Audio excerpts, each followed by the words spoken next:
Now let's move to Asia. China Media Corporation.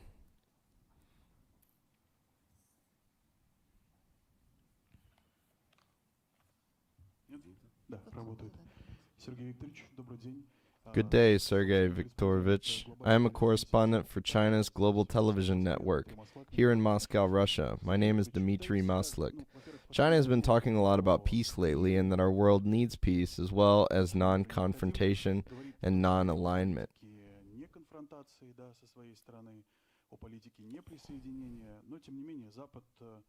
Policies. Still, the West keeps talking about the Russia-China alliance and sometimes even tries to scare the world with it.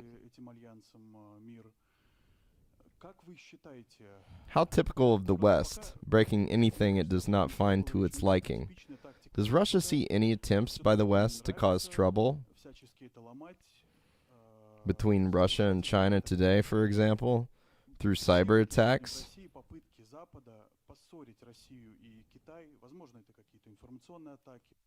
Releasing compromising information and other things the Americans are known for?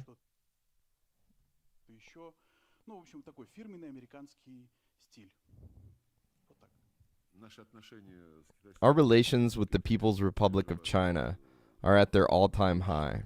This is what our respective leaders, President Putin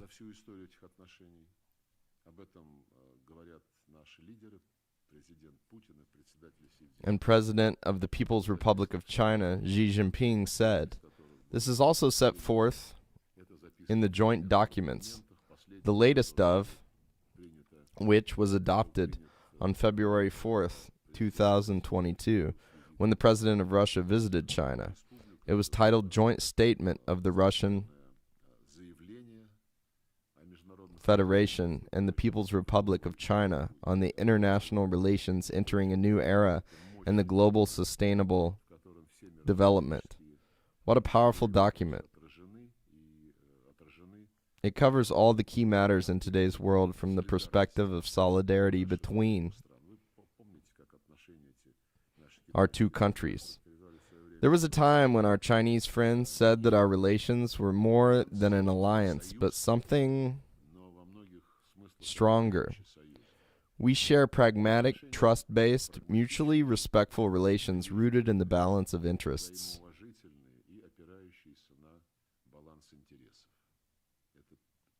This is an ideal setting for promoting relations with any country, rooted as they are in the principles set forth in the UN Charter. Russia and China have seen record trade statistics. In 2022, we almost reached 200 billion.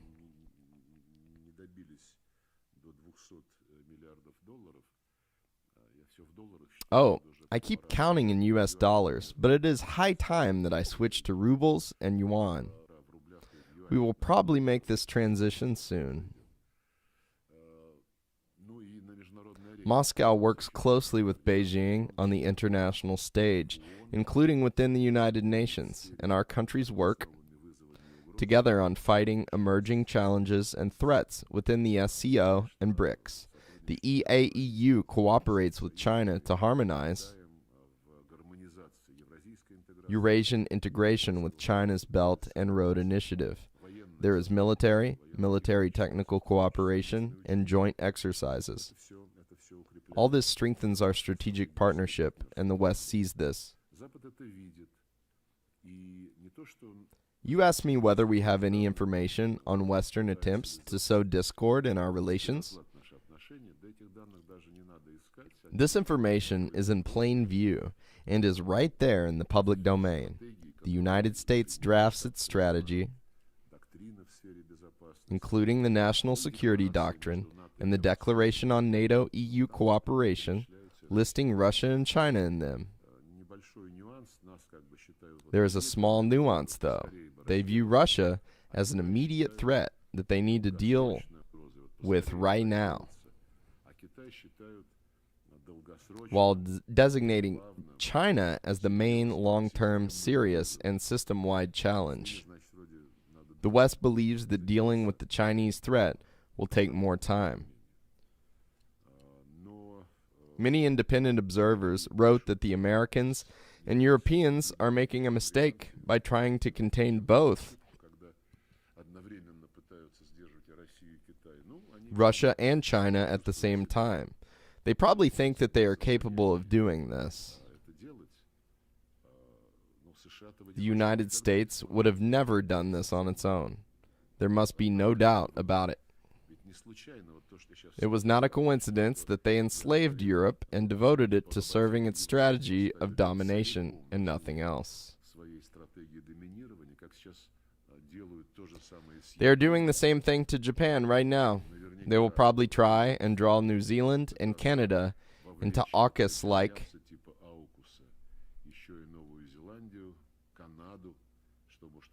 alliances in order to have all 5 Anglo-Saxon countries locked in. There is also an effort to reach out to South Korea.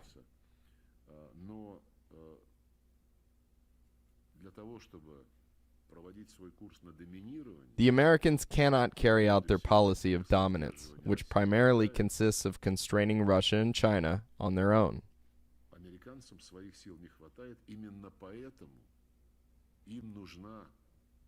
It is for this reason that they need the Western camp to be fully mobilized. A partial mobilization would no longer suffice. And this is what they are doing right now. This demonstrates yet again that they have almost run out of steam in their effort to counter the objective historical trend marked by the emergence of multipolar world order. Both Russia and China can see that the West, while sticking to its dual containment strategy against Moscow and Beijing, is trying to sow discord in our relations. They want to defeat us and then to persuade Russia to be a partner to the West so that it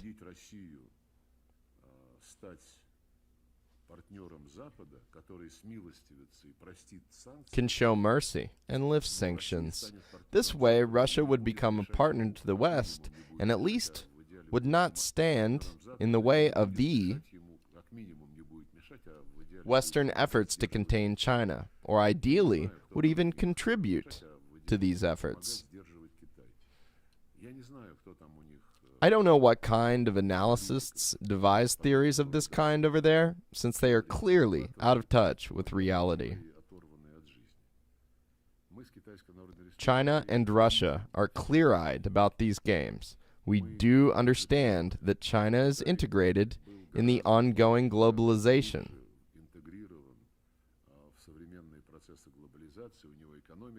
processes to a much greater extent. Its economy and foreign exchange reserves, denominated in Western currencies, are much bigger.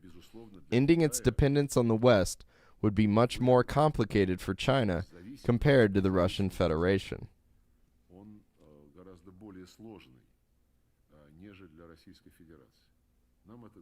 To an extent, the avalanche of sanctions imposed on Russia helped us in this regard, to a certain extent, enabling us to conclude that we cannot trust the people who are trying to lure us into their economic system, let alone rely on them.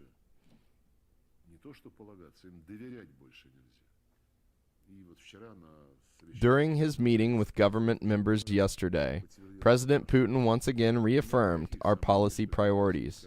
I have no doubt that our Chinese colleagues also see this threat. The West has already started imposing sanctions on China. Everything related to China's ability to make microprocessors and semiconductors has been sanctioned. It was also said for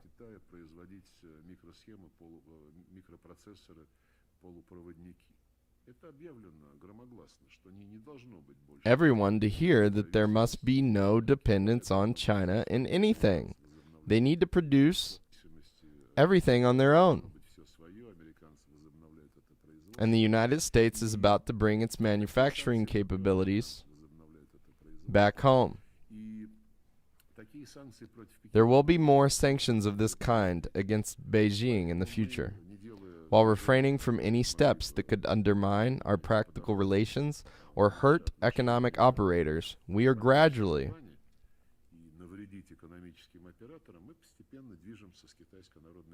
moving, together with China, towards reducing our dependence on Western tools and unreliable partners. Yuan and rubles account for almost 1/2 of our trade. This share has been growing and will increase even more.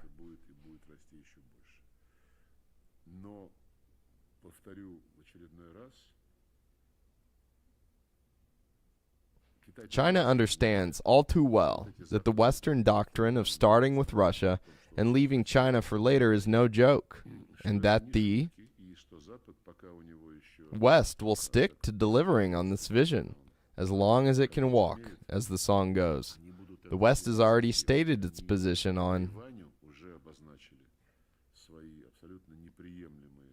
Taiwan, which is totally unacceptable for China, as well as in terms of international law.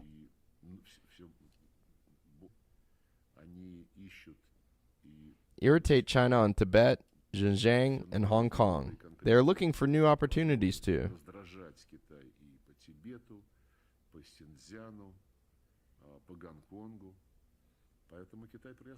Beijing understands very well the danger or remaining in the Western system and fully dependent on the West. This carries serious risks in terms of China's vital national development interests. Sputnik Asia. Good day, Leonid Kanilovich, Sputnik Asia, Sergey Viktorovich. In December last year, you said that an important foreign policy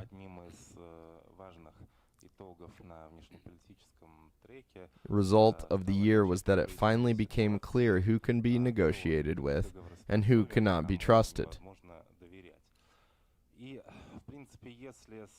While it is clear what the collective West is all about, what can we expect from Asia as a whole? What are the foreign ministry's priorities on the Asian track? I have addressed this topic. The West is attempting to impose a bloc approach on the rest of the world, and Asia is a priority.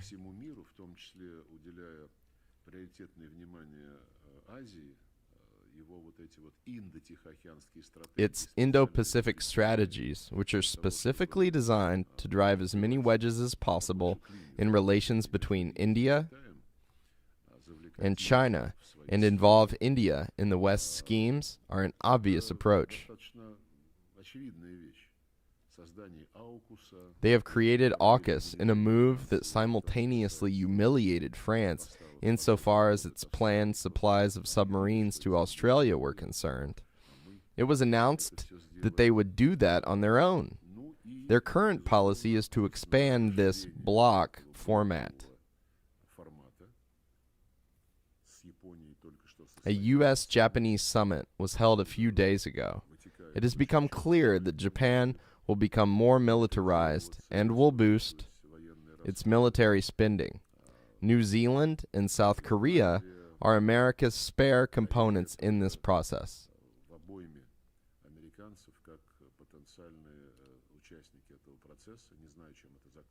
No one knows what this will come to.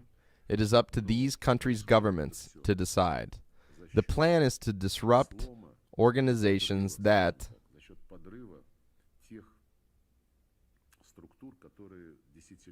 spent decades building a security architecture in Asia. This refers primarily to ASEAN, which was generally recognized as the nucleus of coordination in the economy, security, political dialogue, and humanitarian cooperation. It has created a number of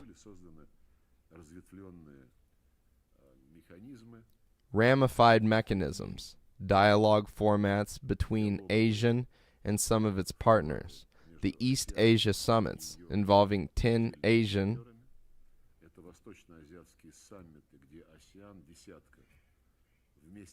member states, along with the 9 dialogue partners, Russia, China, Australia, India, Canada, New Zealand, South Korea, the United States, and Japan. The Asian Regional Forum to discuss security with Asia's partners and many other invitees. The Asian defense ministers' meetings, including the defense ministers of the dialogue partners, as well as a number of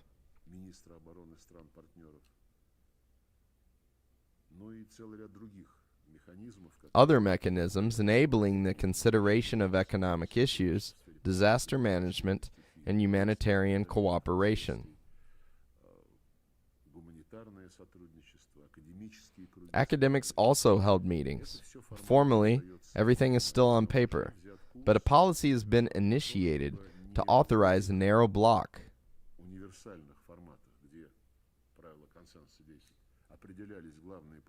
organization like AUKUS, and not universal consensus-based formats to determine the region's main development directions. Later, this organization will be beefed up in every way, including with new members. The Americans are not ashamed of hinting that 5 of the 10 Asian member countries are quite fit to follow in their wake, while the rest are not yet mature enough. This is nothing more than a direct effort to split Asia up, and this is what is happening. With a measure of success, internal friction and annoyances are growing within the association. Myanmar, for the first time in Asia's history, a member state has been suspended and banned from attending summits. We are working with our friends. Indonesia is the current chairman of ASEAN. I attended the East Asia Summit in Cambodia,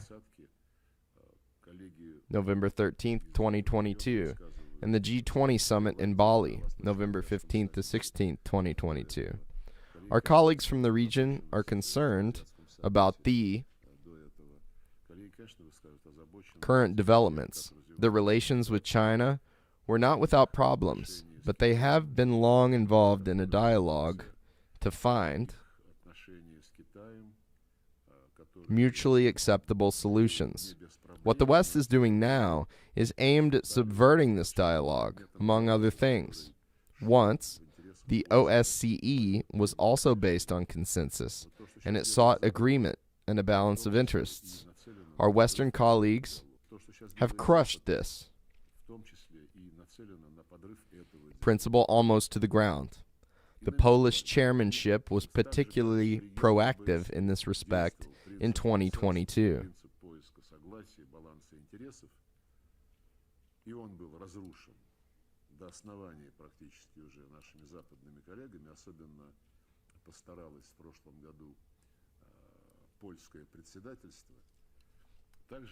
In the Asia-Pacific region, attempts are underway to undermine a fundamental architectural ensemble that is based on consensus, accord, and a search for compromises, and push for organizations created on clearly block-based principles.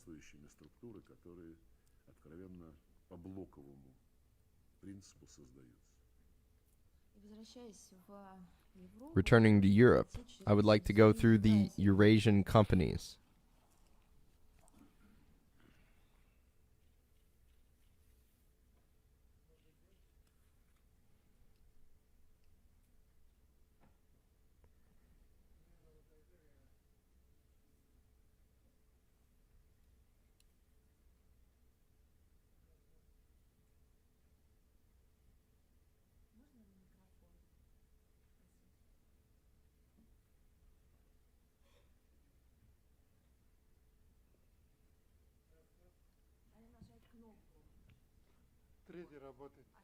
Айдар Кутмулаев, главный редактор журнала «Индустрия». Быстрее, чем у некоторых президентов получилось. Айдар Кутмулаев, главный редактор журнала «Индустрия Евразия». Сергей Викторович, я хочу поднять вопрос. A question about Central Asia. I went on a month-long business trip to Uzbekistan. I walked around Tashkent, and I saw that целый месяц недавно был в командировке в Узбекистане, в Ташкенте, ходил по городу, наблюдал, видел Russian businesses' interest in Uzbekistan was growing. Many tourists travel there independently, rather than on package tours. How are Russia's relations with the former Soviet republics in Central Asia, from which European industry has fled, for better or for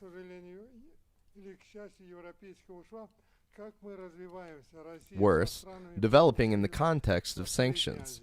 What is Europe's attitude to Russia's cooperation with EAEU countries?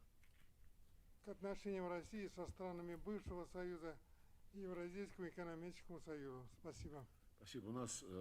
Our relations with Central Asian states are developing actively. There are several collective formats in addition to bilateral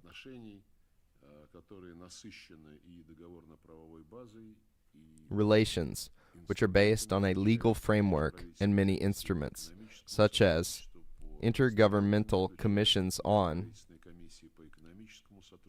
economic, military technology, humanitarian, and other forms of cooperation. We use these formats to closely work with our Central Asian neighbors.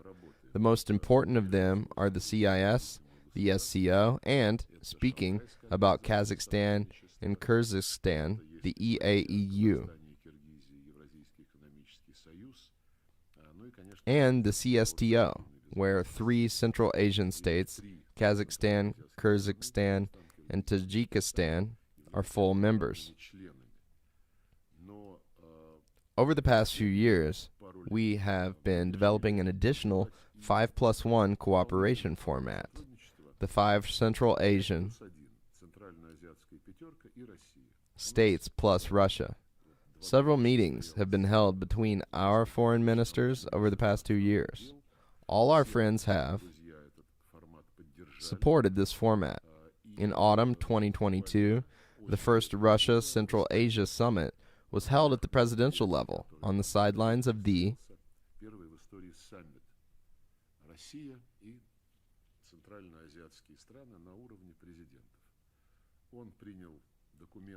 Astana events. They adopted a document to promote cooperation in that format in the main development areas of the region.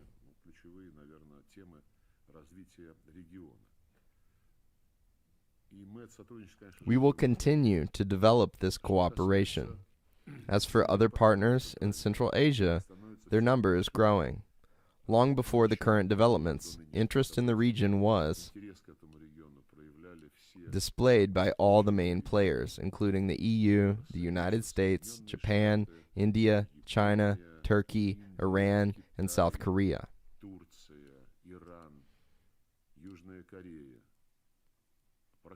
Central Asia maintains cooperation with nearly all of them in the 5+1 format. According to available information, which we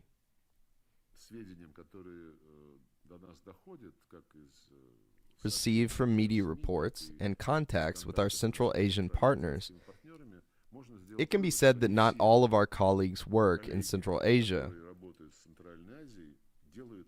is free from discrimination. For example, we never say at the CIS, the EAEU, the CSTO, or the SCO, or at meetings with our Central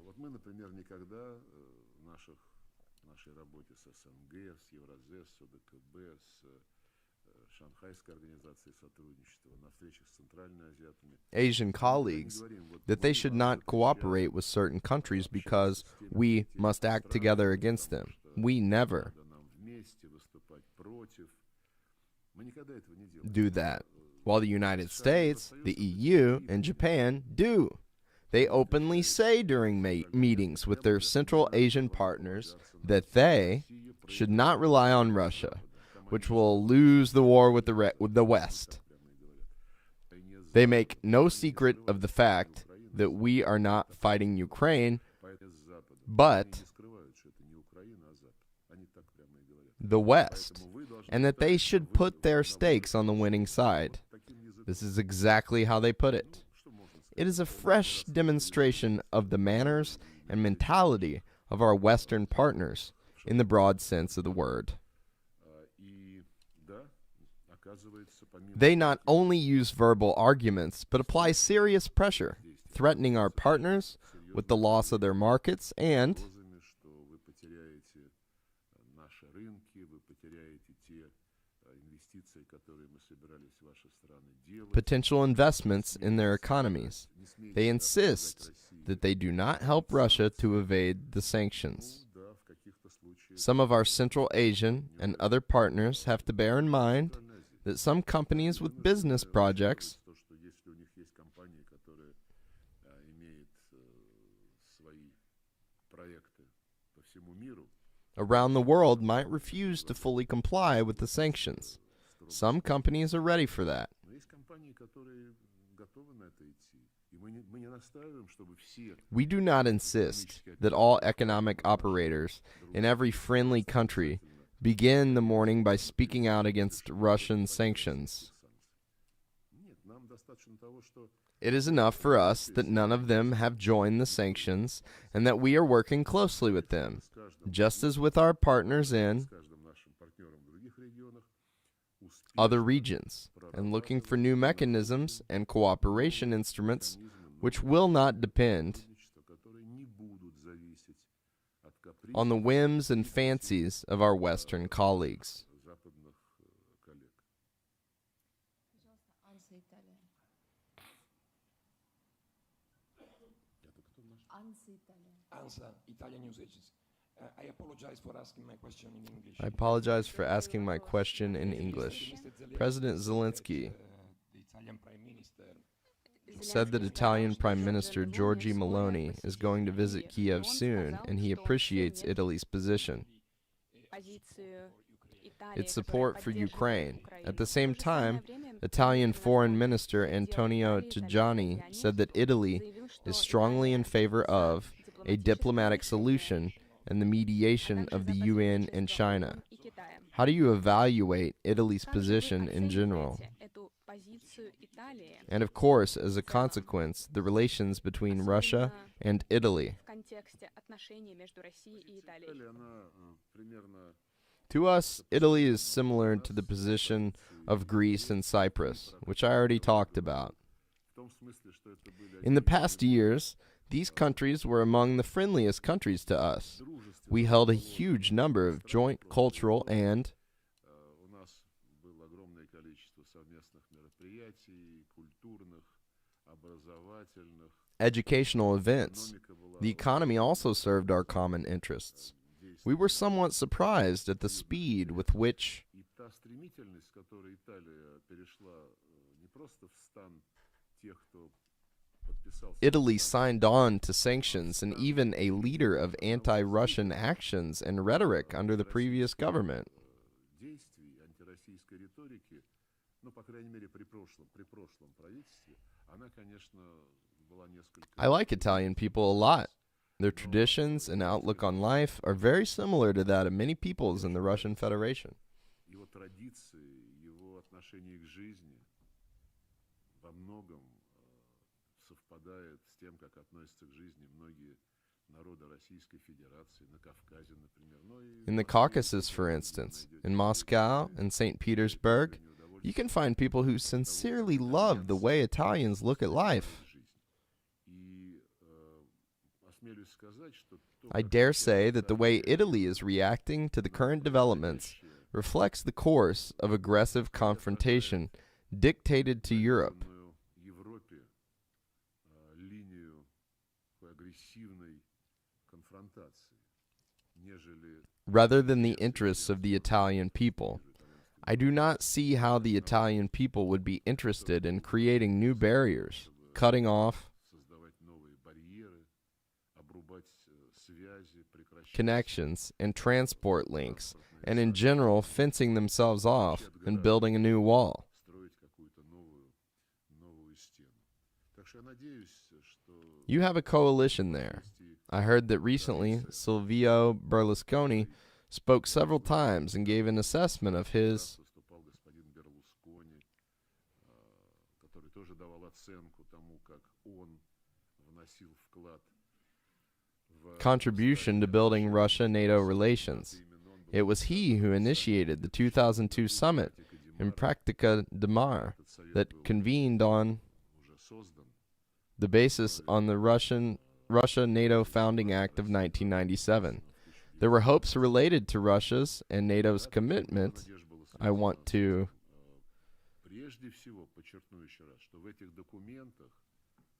emphasize again that the document said so, not to strengthen their own security at the expense of others' security, and not to let any organization dominate in the area of security in Europe.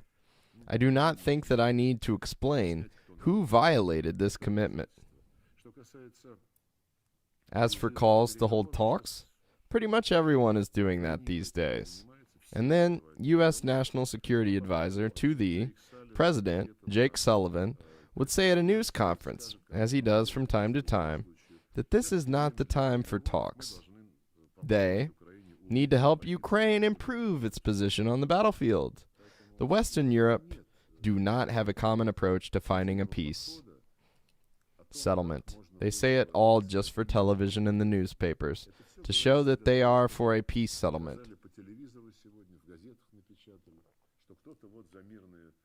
While President Putin allegedly does not want it.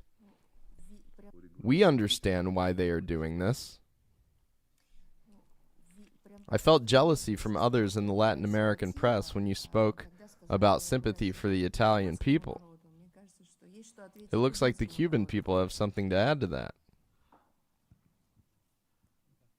Добрый день, Герман Феррас из Пресса Латина. Министр, в основном What's your take on current relations between Russia and the Latin American countries? стран в этих моментах. Спасибо.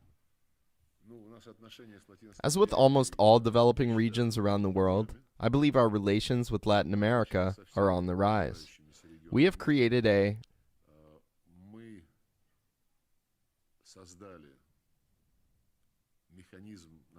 ministerial mechanism to harmonize approaches between the Russian Federation and the community of Latin America, Latin American and Caribbean states, CELAC. It was convened a couple of times in the format that included Russia and our 4 CELAC countries. It had to be put on hold due to COVID-19 related restrictions, but we will resume cooperation soon.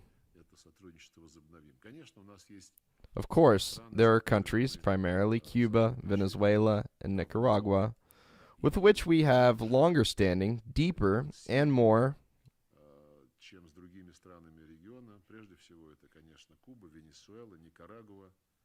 intensive cooperation than with other countries in the region.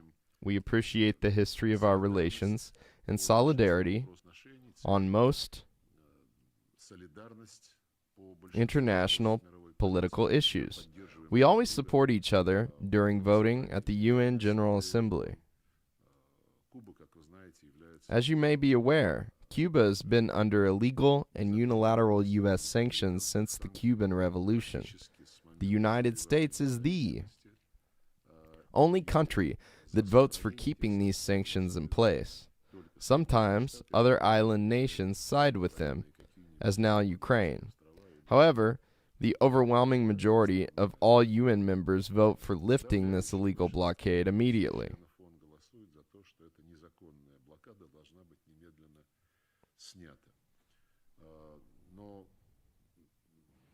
As we move forward in our relations with our long-standing partners, whom I just mentioned, we want other Latin American countries to be part of our priorities as well. We are not pursuing any Monroe Doctrine.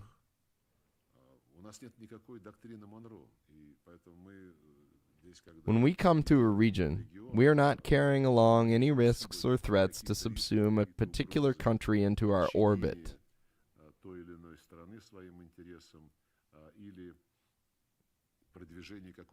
or to advance certain political forces to the helm of power. Over the past 20 years, we have had good relations with all countries of the region, regardless of whether the country has moved toward the left or swayed to the right following the most recent elections. We will continue to expand our relations.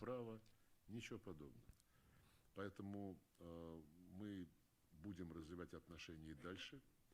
Буквально на днях состоялись. The new president of Brazil, Lula da Silva, was sworn in just the other day. President Putin had a telephone conversation with him and also spoke with former President Bolsonaro and thanked him for his cooperation. I contacted my colleagues from Brazil. Yesterday, I went to the embassy of Brazil in Moscow and made an entry in the book of condolences for the great football player and Brazilian citizen Pelé. I spoke with the Brazilian ambassador to Russia, Rodrigo Beno Soares, about current plans. Argentina, Mexico, Bolivia, Peru. I want to make sure I don't miss anyone. We are interested in mutually beneficial cooperation with all these countries. We also want Latin America to strengthen its Latin American Caribbean unity.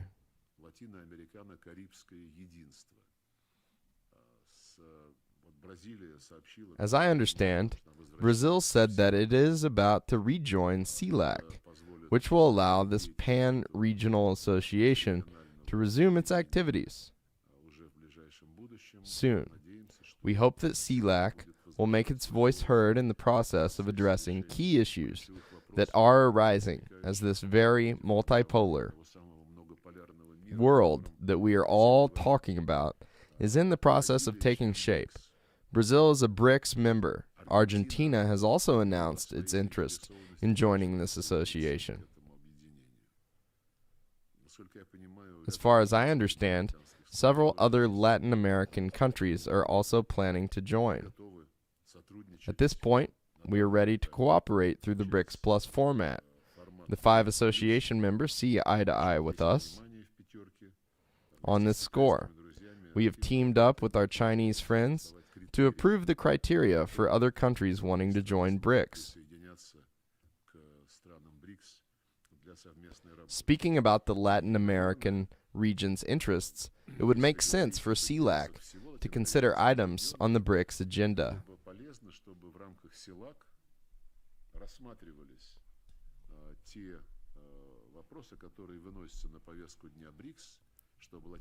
Also, other CELAC countries would benefit from the Latin American countries that participate in the BRICS activities, representing their interests in BRICS. Russia has observer status with the Central American Integration System, CAIS. We maintain contacts with the Central American Parliament as well. We enjoy observer status with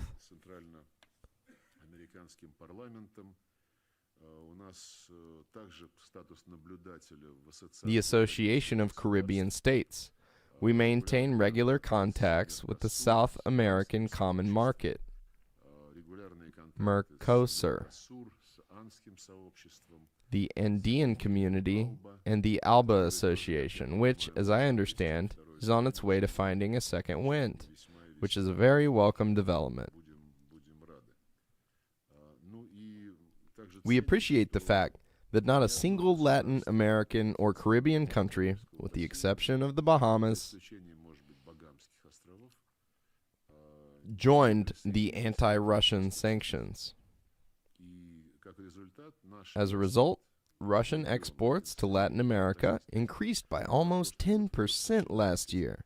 Our cultural and humanitarian ties are getting stronger.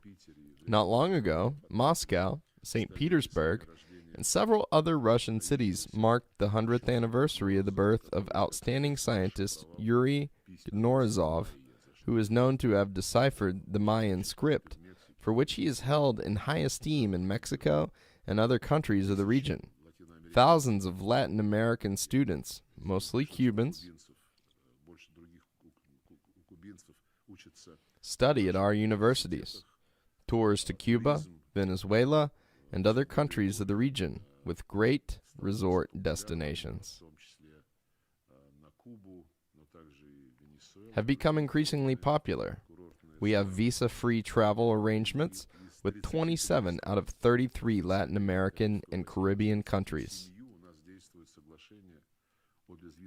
which fact spurs people exchanges and contacts at various levels. Sky News, пожалуйста.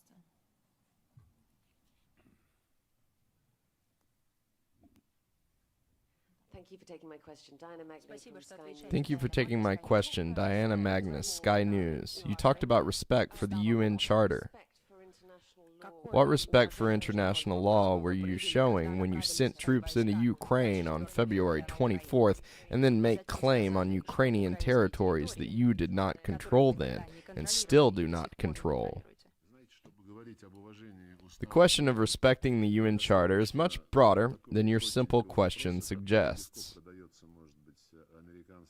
It may be an easy sell for an average American, but in front of a serious audience, the approach must be somewhat different.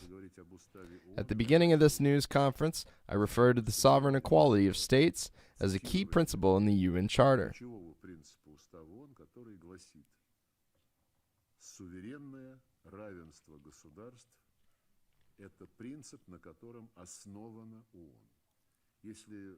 It lies at the core of the United Nations organization. If you take a closer look, you will not need much time to find proof, either in books or online, of how the United States tramples on the very principle of sovereign equality every day, every hour. Russia explained the reasons behind its actions in Ukraine when this whole situation started. The United States and its allies condemn Russia. If you respect the sovereign equality of states, and respecting this equality is your obligation, you follow the principles of democracy by letting others determine on their own whether they understand Russia or not, whether they support Russia or the United States. But no one lets them proceed this way. The United States, with its army of ambassadors and special envoys, humiliate themselves every day around the world by running around and demanding that everyone condemn Russia. Is this the sovereign equality of states? They use blackmail.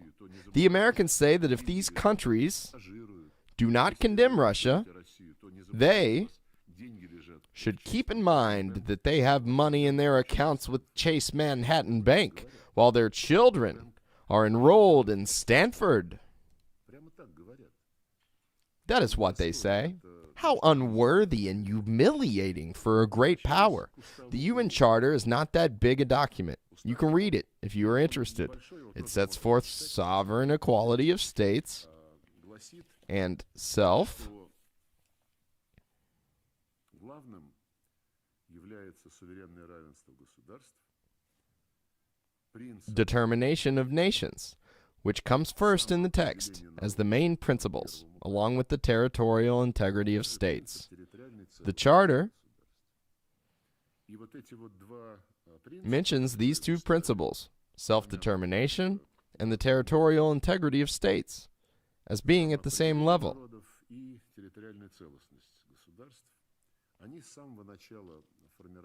There have been questions as to which of the two comes first and has priority over the other, ever since the early days of the United Nations. As soon as the Charter was approved, ratified, and came into force, a special procedure was instituted, and all UN members spent several years discussing this issue, along with other matters related to interpreting the Charter. Finally, this paved the way for the adoption in 1970 of the Declaration on Principles of International Law concerning friendly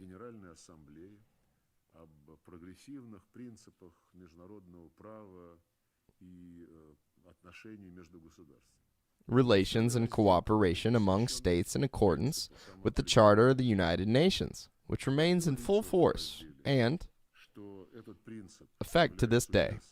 In it, there is an entire section on self-determination, saying that this is a universal principle, which means that уважении территориальной целостности. Respecting territorial integrity is a principle that everyone must respect when dealing with countries whose governments comply Слушайте внимательно. with the principle of self-determination and, listen carefully, represent the interests of all peoples living on the territory in question.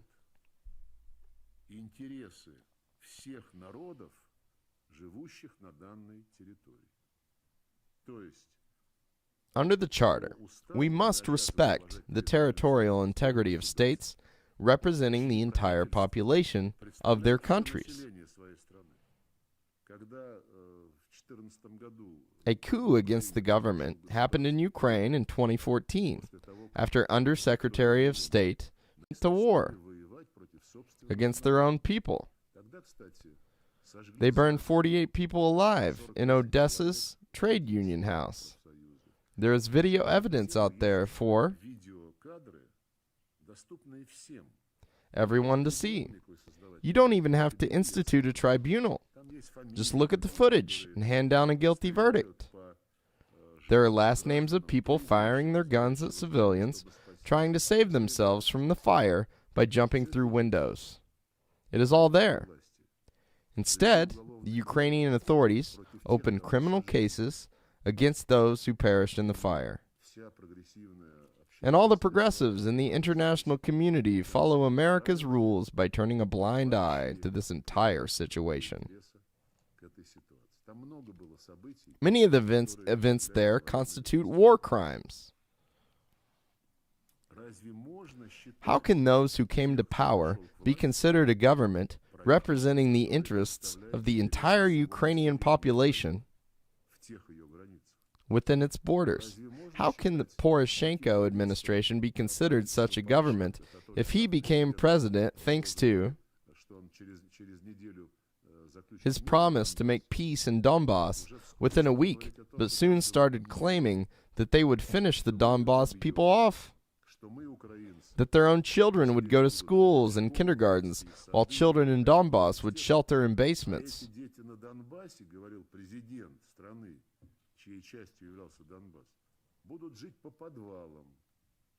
This was said by the president of the country Donbass belonged to. Did he represent Разве он представлял эти the interests of the people he insulted? оскорбления? Ну и, наконец, если у кого-то Some hoped that with Zelensky, everything would change. He also came to power as a president of peace, президент мира implying in every way he всячески намекал, что его сериал «Слуга народа» could that his TV series, Servant of the People, where he asks oligarchs to act on behalf of ordinary people, reflects his own ideals that he would practice when handed the president's bludgeon.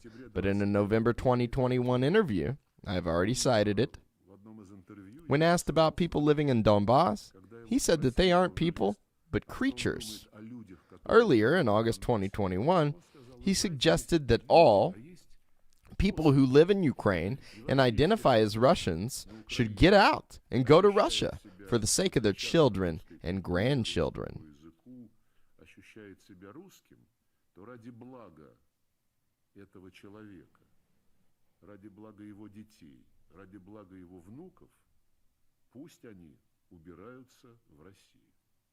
Если вы мне сейчас скажете, что If you tell me now that, with these views, and with his actions in general, да и по факту, Zelensky represents the interests of the entire population of Ukraine he wants to see within the borders set in 1991, то тогда, наверное, then perhaps there is not much point in continuing this conversation. но But it is the only interpretation recognized единственное толкование, которое признается международным судом, by International Court for the relationship between the right to self-determination and respect for territorial integrity.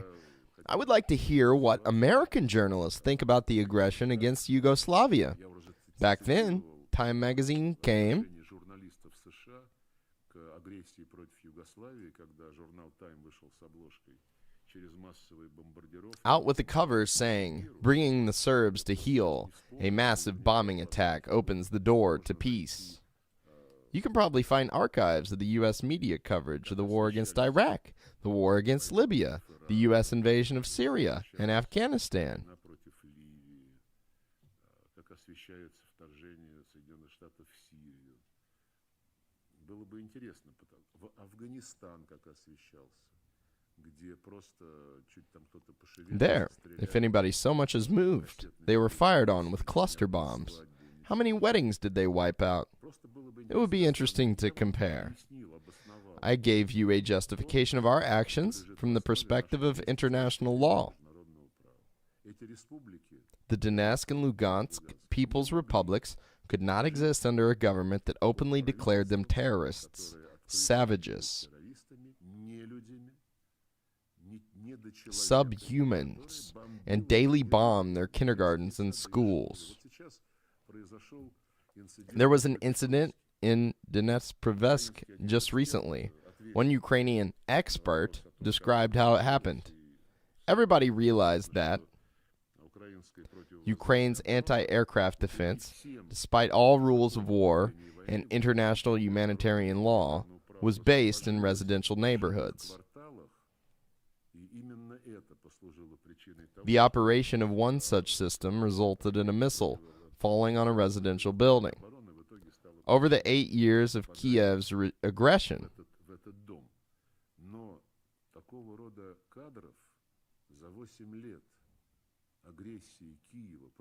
against its own people in Donbass, there were a great number of similar incidents. Our journalists and military correspondents who are working there in real time, reporting the truth, did the same even before the Minsk agreements, and especially after the Minsk agreements. They worked at the contact line every day on the side of the Donetsk and Lugansk republics, showing how the Ukrainian neo-Nazis bombs destroy residential areas, kill people, destroy kindergartens, cafeterias, and schools. However, there was no regular coverage from the other side. BBC would come now and then to film fairly truthful reports.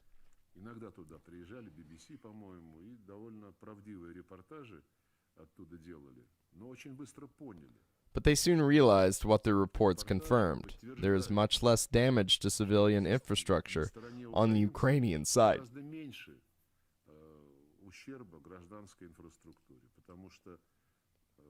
The DPR and LPR only responded to shelling. The OSCE recorded this as a fact, although it took some time. For more than a year, we requested that OSCE reports not simply state the number of destroyed civilian infrastructure facilities and killed civilians, but specify which side of the contact line accounts for which amount of damage and number of victims. As soon as we succeeded in having the report released, it became obvious that the damage on the side of Donetsk and Lugansk was 5 times greater than on the side of the Kiev regime that only received fire in response to attacks. They became outraged seeing any picture of any sort of damage caused to the Ukrainian regime. But the same citizens simply stay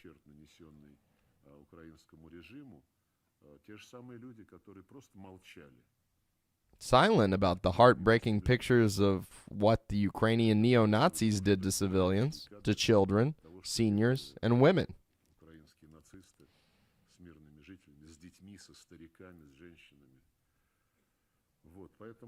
Of course, history will see that justice is served, but international law must not be ignored. Maria Zakharozhia. As for big words, I believe journalists from Crimea and Donbass would be equally emotional if for 8 years they could have asked the same questions that are now being asked by Anglo-Saxon media outlets, but they were not allowed. They were denied visas and accreditation to similar news conferences in the West.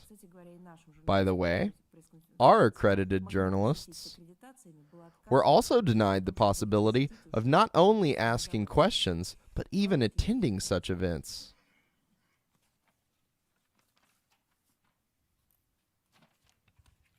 Добрый день, информационное агентство «Белта», Эдуард Пивовар.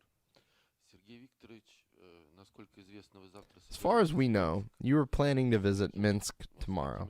What do you expect from this visit? ожидаете от этой How would you встречи? evaluate the level Как вы оцениваете уровень of Russia-Belarus cooperation on international platforms? Why do your CIS, EAEU, and CSTO partners, far from always, support Belarus and Russia during voting at international organizations? Regarding my expectations, I always look forward to visiting Minsk. Such visits are always useful professionally Это всегда очень полезный с точки зрения профессиональной and always pleasant. I love деятельности Minsk визит. and the traditional hospitality you enjoy everywhere there. Гостеприимство традиционное, которое там везде встречаешь на каждом шагу. У нас ежегодно We hold 2 joint meetings of the Foreign Ministry collegiums of Russia and Belarus every year, в дополнение in addition to the exchange of visits between the ministers. вот будет у нас очередное заседание. The next meeting of the collegiums, which was scheduled for December 2022, will be held tomorrow. It has been postponed over the untimely demise of Foreign Minister of Belarus, Vladimir Maki.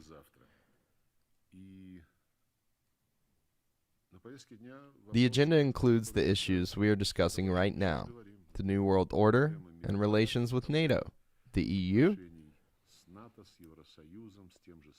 the Council of Europe, and the OSCE. These organizations are rapidly merging into a single body that is acting on orders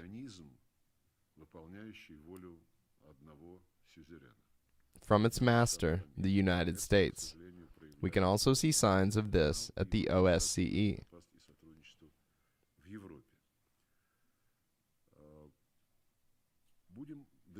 We will hold a trust-based discussion of specific areas of our diplomatic efforts, including resolutions moved for voting at various UN bodies and our foreign policy coordination. There are plans for joint foreign policy activity at the CIS and the CSTO, such as joint statements that are drafted at the CSTO and, to a lesser degree, at the CIS. It is at times difficult to come to an agreement.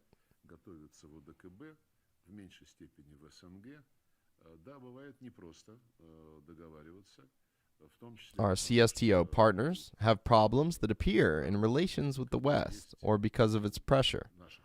They also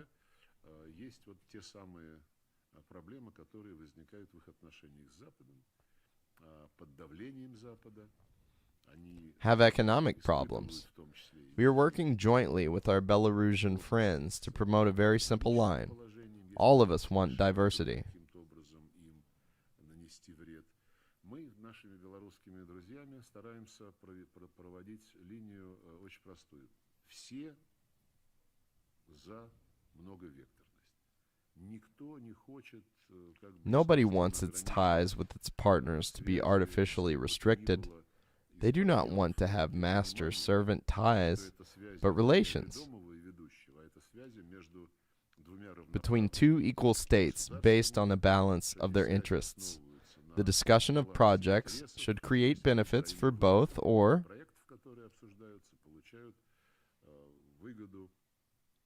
several partners, if more than 2 sides are involved. As for the volume of trade, investment, and cultural and educational ties,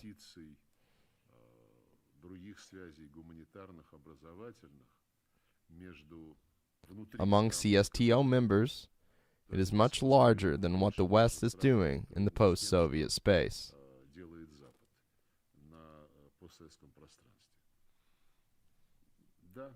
In some cases, Russia, Belarus, and several other countries vote in unison, while other states abstain. Unlike at NATO, we do not.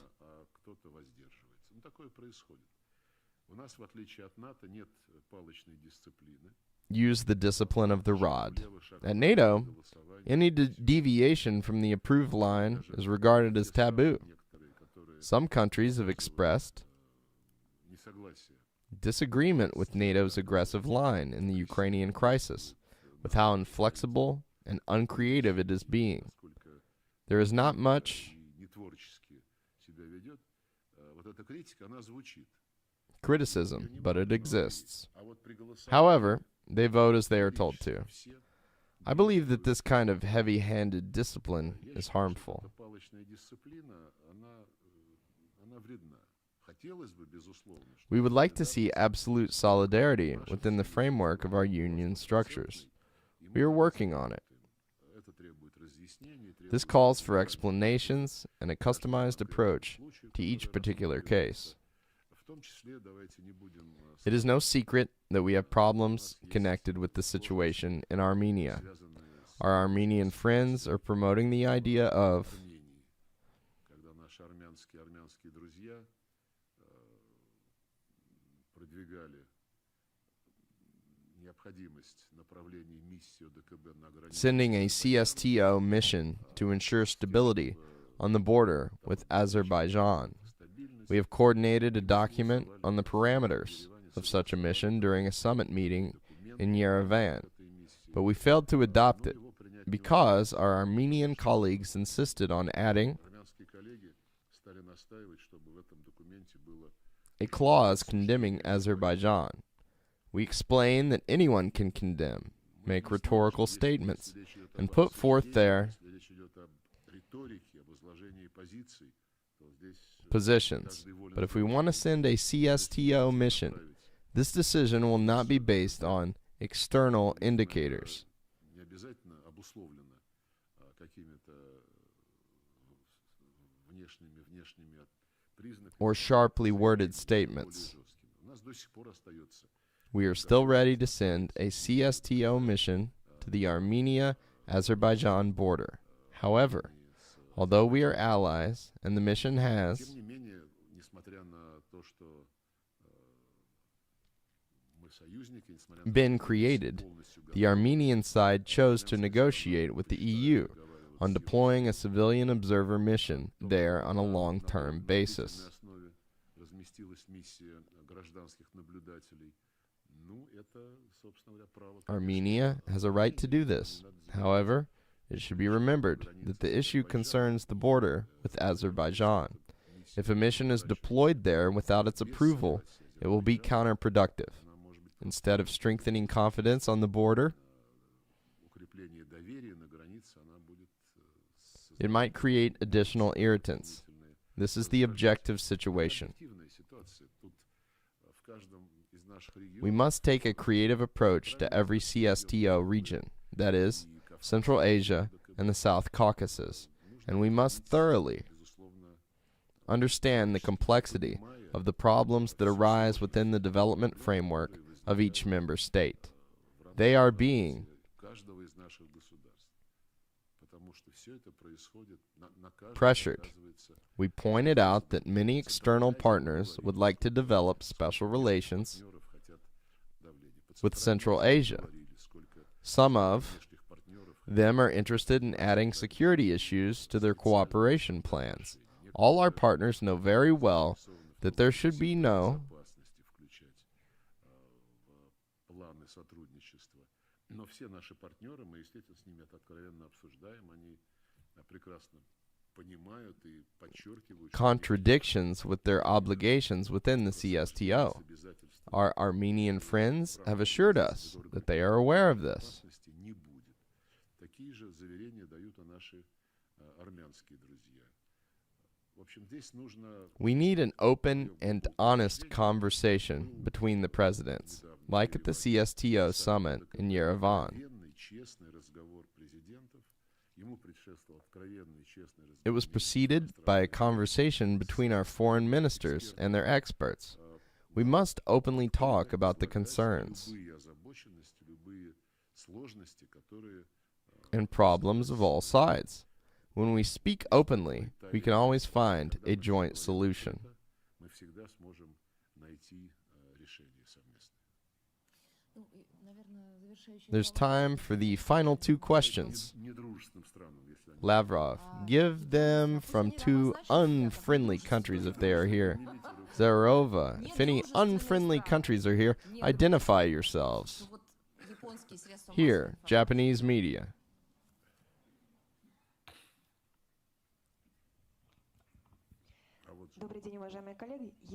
Good day, dear colleagues. Japanese media agency DD Press.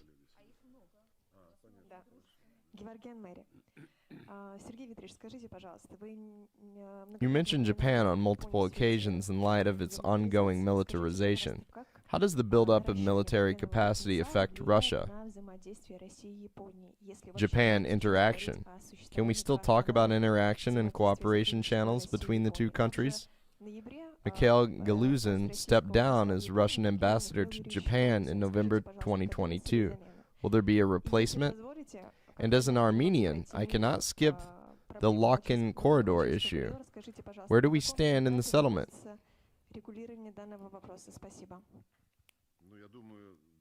Sergey Lavrov. With regard to Japan, the third question matters most. Our relations are ongoing. We have an embassy there. Japan has an embassy in Russia as well. Mikhail Galuzin's replacement will head to Tokyo soon. We are not going to hold this process up. We believe it is important to always have an opportunity to listen to what our partners have to say and to convey our concerns. I'm unable to think of any contacts other than contacts between our respective embassies in Tokyo and Moscow. Just like other countries that have proactively joined the sanctions, our Japanese colleagues froze all contacts and reverted to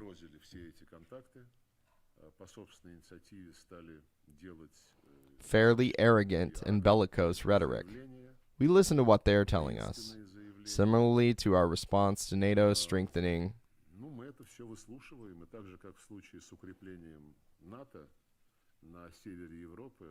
in Northern Europe, we will strive to ensure our security interests near the Japanese islands accordingly.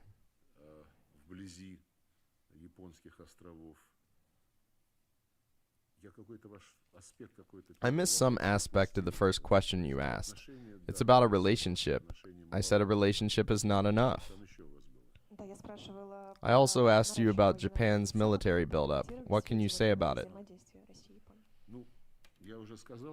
I said earlier that Japan building up its military capacity can hardly be construed as a positive development. The Japanese are saying they are doing it because of North Korea.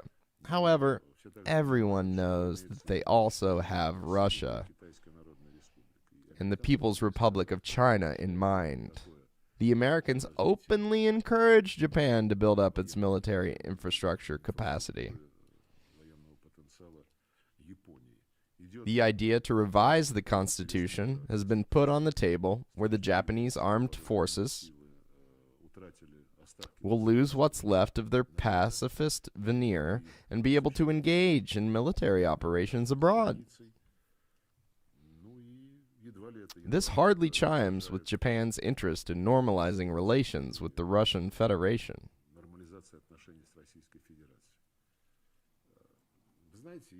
Several years ago, when work on a peace treaty between Russia and Japan was underway, our president and the Prime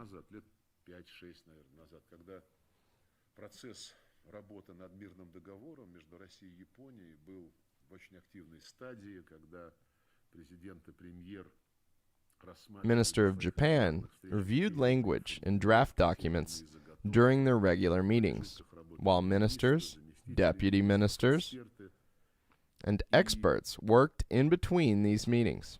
At some point, the Japanese said they didn't need the big peace treaty that we were offering to them. Russia's position was to sign a peace treaty as is customarily done after a war. Probably, this implies capitulation. Here are the borders. We will live in peace from now on. However, several decades have gone by since then. Signing such a piece of paper would be a show of disrespect for the current level of Russian-Japanese relations. So, we proposed signing an expanded peace treaty that would outline the principles of cooperation based on mutual respect. mutual interests, and neighborliness. The peace treaty was supposed to outline areas of economic, investment, and humanitarian cooperation as well. That way, the above was supposed to be used to delineate the border. The Japanese turned our proposal down, saying they needed a concrete document, not a treaty drafted in turgid and high-flown language. Inside Japan, the discussions were very simple and straightforward. First, they wanted to get 2 islands, and then sign a peace treaty, even though our president and the Japanese prime minister had agreed to proceed in reverse order and sign the peace treaty first, as provided by the 1956 Moscow Agreement. However, my point is different. All of what I just said is history. The Japanese firmly insisted on first having back 2 islands and taking it from there. To digress, I've been dealing with Japan as a minister for quite a long time, and I'm not a trained Japanologist. I asked a seasoned expert on that country to share his thoughts about the situation at hand. He told me that the prime minister was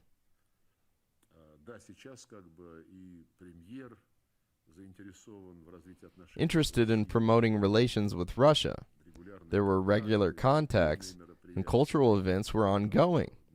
But if someday the Japanese suddenly decide that they would not get these 4 islands back, they will join the ranks of the most rabid detractors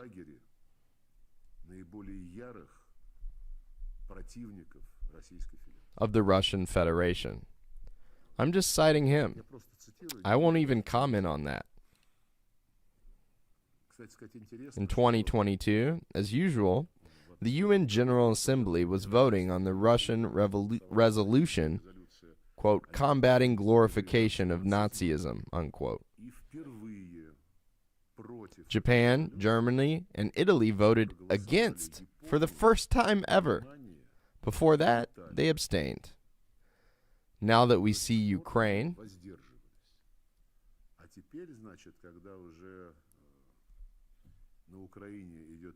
glorifying Nazism, which is making its way into all spheres of life, not in theory, but in real life.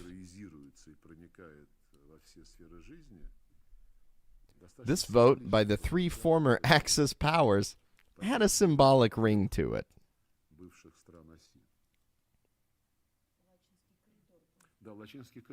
Speaking of the Lakin corridor, I spoke with the foreign minister of Azerbaijan yesterday. Under the agreement reached by the leaders of the 3 countries on November 9, 2020, the Lakin corridor should be freely available for the passage of goods, citizens, and vehicles in both directions. Of course, a separate mention was made to the effect that this route may not be used for transporting military cargo. The Azerbaijan's provided data, our military experts are studying them, showing that the Armenian side delivered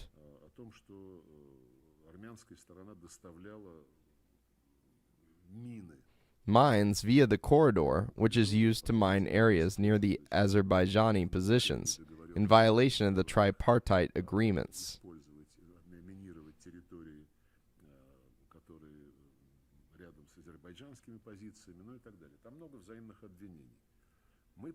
Mutual accusations abound. We have come up with a straightforward proposal.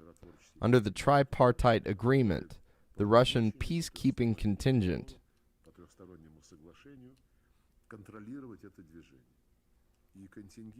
is endowed with the authority to control the traffic and check vehicles for prohibited, non-humanitarian, and non-civilian cargo.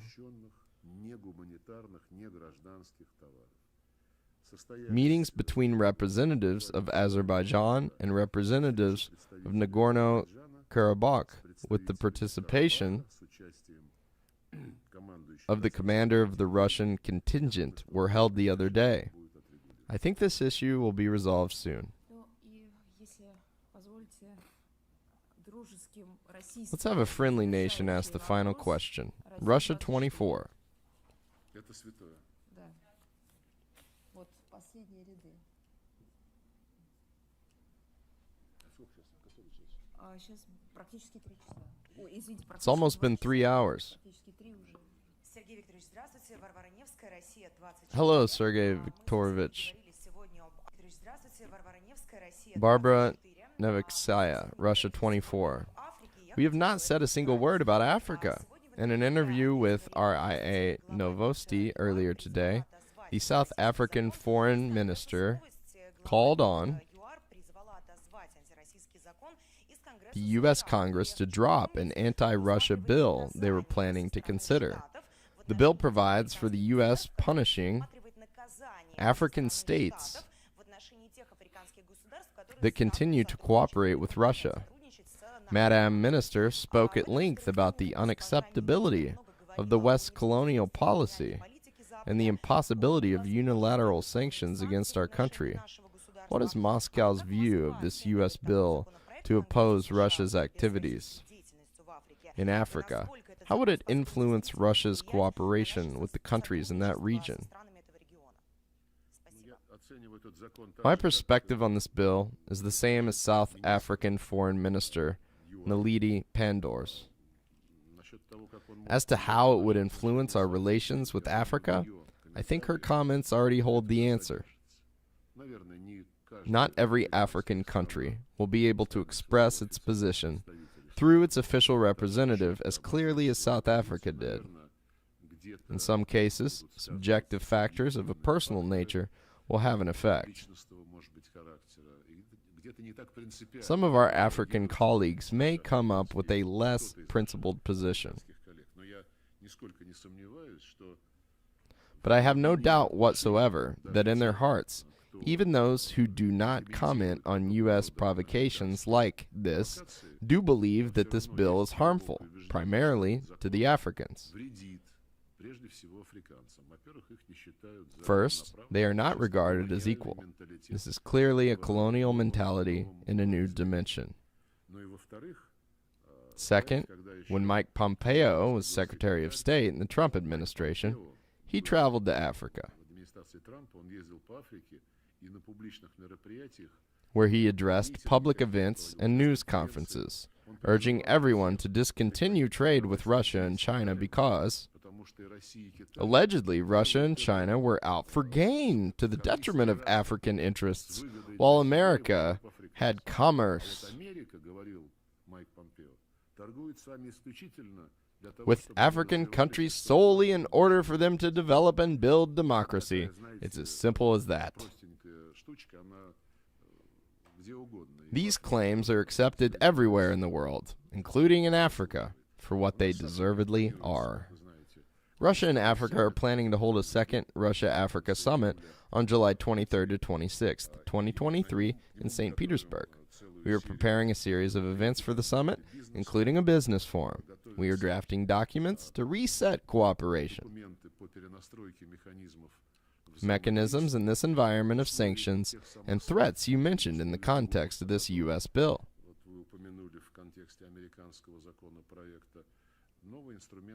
There will be new trade and investment cooperation tools, logistics chains, and payment for arrangements. The change to transactions in national currencies is underway.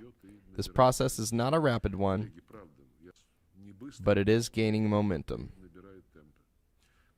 Colleagues, I regret I could not answer all your questions.